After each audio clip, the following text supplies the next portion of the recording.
Ignacio García Suárez, vigente campeón del Campeonato Rally Sprint de Asturias, sí señor, ahí estamos. Ordóñez García con el Mitsubishi Lancer Evo 9. Fuerte el aplauso para ellos y suerte.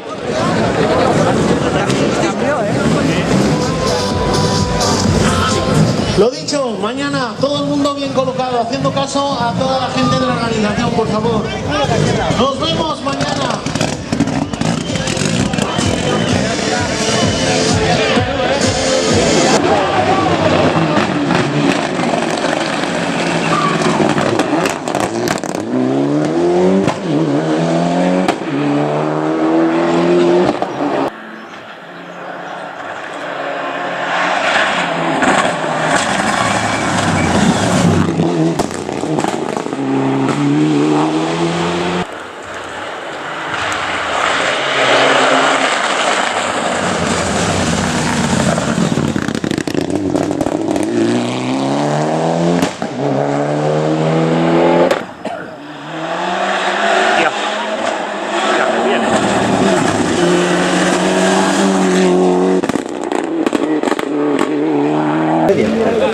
Lo guarda todo,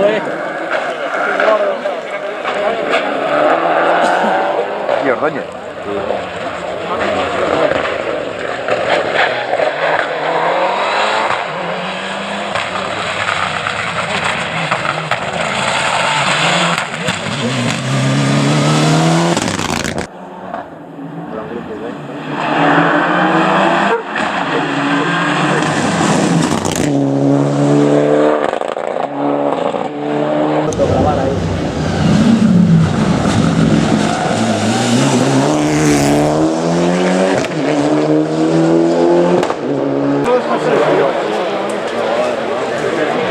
La calle de día.